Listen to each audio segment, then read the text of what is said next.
Leaks. Everyone has seen them. Everyone has an opinion on them, and not everyone likes them. But regardless of what you think about them, we all have to agree that they change games in some way. Now, I do have an opinion on this, and I'll tell you what that is at the end, but I'm going to talk about them in a way that's as unbiased as possible.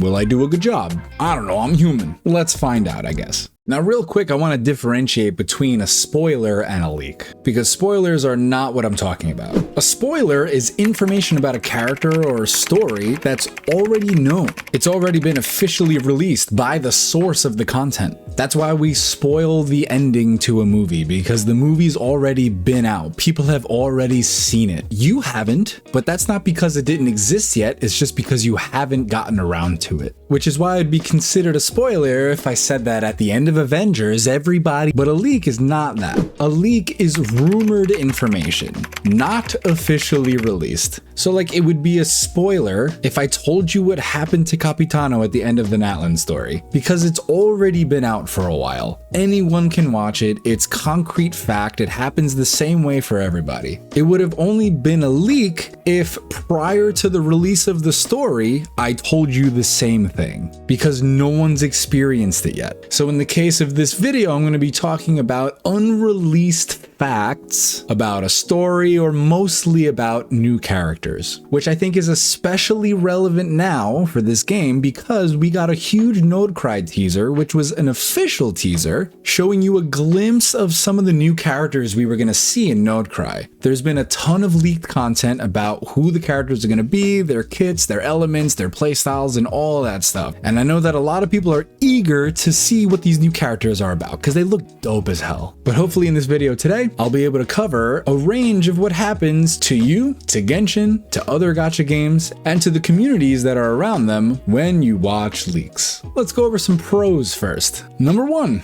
you get to plan primos better. Genshin doesn't really have a reputation for being particularly generous with their resources. Primos are super limited and need to be saved wisely in order to get what you want. In the case of Genshin, leaks give you a glimpse into a new character's kit about 2 months in advance, which is a big difference between that and the official reveal of the character, which is about a week in advance. 2 months is plenty of time for you to determine if the character is cool enough for you to save for, so you could essentially guarantee getting them. On the other hand, if you determine that the character is not cool enough to save for, you could either wish for a current character on banner who you might have been on the fence about, or just save even more for a future character. But let's be honest, this is a gacha game. You are not a good saver. Number two, you can pre-farm materials for that new character. Now say you see the leak, they're cool as hell. You really want this character, aka my boy. Now you can prepare for them months in advance. You can gather their materials or their local specialties if that's even around, their talent materials. And that's assuming that the leaks are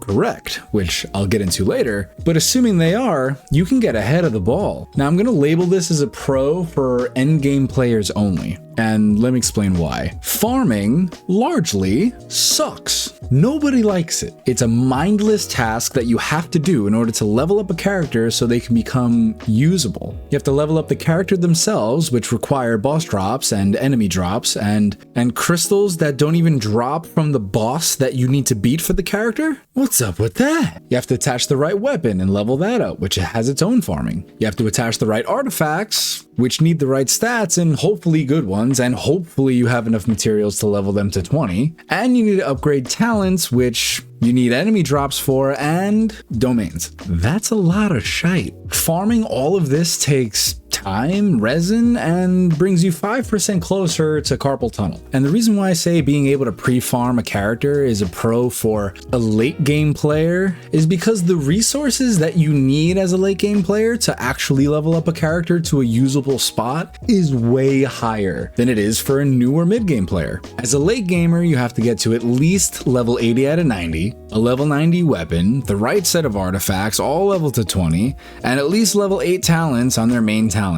That's a ton. And if that new character isn't Mawika or Skirk, you just won't be able to use them at all before that point, even for Overworld. So they'll just be hanging out on the bench for weeks until you can use them for anything. Now for early and mid gamers, you're falling somewhere below that because you might not even be at a rank that allows you to max a character out yet. There are limitations to how far you can level a character based on your rank. And if you're under rank 30, you're probably not even worrying about artifacts and talents anyway. So you could just skip them altogether. So getting a list of materials over a month in advance is pretty helpful if you have to max characters out. Now you can pre-farm most of it, and as soon as the character comes out, you can get them, level them up, and just hope to God you have enough Mora to do so, which you don't. That's okay. No one does. I've played on some newer accounts before where they want new characters to be at the same level as the ones they already have. And honestly, they can usually get them there with materials that they just already have in their backpack. It's not super difficult to attach a 4-star weapon and get a character to level 48. Let's be real. Now, the cons. I'll start with the least severe and then we'll work towards more philosophical. So number 1, it splits the community. Now you have leakers and non-leakers. Now as a player, you either fall into someone who doesn't look at leaks at all, someone who sometimes looks at leaks, or someone who looks at every single leak that ever drops ever. 2 of those 3 involve you watching leaks at some point. None of this matters if you're not part of any community. So this is really only relevant for people who are part of something like a Twitter page, an Instagram, or a Discord, which you could join mine. It's in the description. But now you have to figure out what the vibe is. Do they allow leaks? Do they not? Do you watch them or do you not? If you do and you're part of a community who doesn't allow them, now you have to keep secrets. That group might be talking about some sort of speculation about the game that you already have the answer to, but you can't talk about it. So you might not really feel part of that community as much as you could. And conversely, if you don't look at leaks and you join some community where they talk about it, they might ruin something for you. Now, I'm not saying one community is better or worse than the other, but these are just some extra considerations you're gonna have to have when you join them. Number 2, leaks change. This happens all the time and people get pissed and I don't really understand why. Say you get all the meta characters. Say you see a leak of a new character that does a ton of damage. Now you're pumped. And even though you like the character on the current banner, you decide you're going to save your primos for this new character coming up. But leaks aren't official. If by release of the character, they're not as powerful as you thought, maybe you would have rathered not skipping the character that you did in hopes that this new meta-defining character was coming out. But it's too late. And we all know how long it takes for a character to rerun. It's about a year. That is a long time to regret not getting a character. Or the other way around. You might have seen a leak and determined you didn't want them. They don't do enough damage. They don't look as cool. So instead of getting them, you spend all your primos on the current banner character. Now, maybe, on release, that new character actually does way more damage and they changed the style a little so now they look cooler. Now you want them. But guess what, bud? You broke. And the call of the wallet is heard. Leave a comment if this has happened to you, actually, because I am curious to know. And now, the third and final. You're excited earlier, but in an underwhelming way. Let me explain. Watching a leak for a new character is like watching a comedy with subtitles, and you end up reading the punchline before they say it on screen. You understand why it would have been funny, but you just ruin the surprise for yourself. Now it's not funny. Even if it would have been. In the same way, you're ruining the surprise of the character by getting most of what they're about prior to them actually being released. Character hype usually lasts about 2 weeks. Now, instead of being excited about the character from release to the next 2 weeks of you playing them, now you're half excited for the month prior, and then that fades off quick as soon as you get them. Because what's there to be excited about? You already know the moves, the fighting style, the weapon, the artifacts, what you're gonna farm for, and all that. You already know everything. The real excitement and fun come from learning and experiencing the novelty of the character. If the novelty's gone, that's half the fun. Some could argue that's actually better, because then you're not making a decision based off of your emotions, just the logic behind what would be better for your account. But this is a game. It's supposed to be fun. You're not updating a resume. But honestly, even other than characters, before Fontaine was released, nobody knew that we were going to be able to swim underwater. Maybe some speculated, but the fun was in the speculation. For me, that was a massive surprise and a very good one. But if I saw gameplay footage of being able to swim underwater 2 months in advance, I'd be completely used to it by the time that the game actually came out with it. It would have totally ruined the surprise. They also added cute little sea creatures that you have to commit genocide to in order to harvest their goo. So maybe it would have been kind of nice to mentally prepare for that, I don't know. But regardless, I think Fontaine was my favorite region because of the pacing of everything given to us with the world and the characters and the story. If I learned everything prior, would have been boring. Maybe you pieced it together, maybe you didn't. I don't know.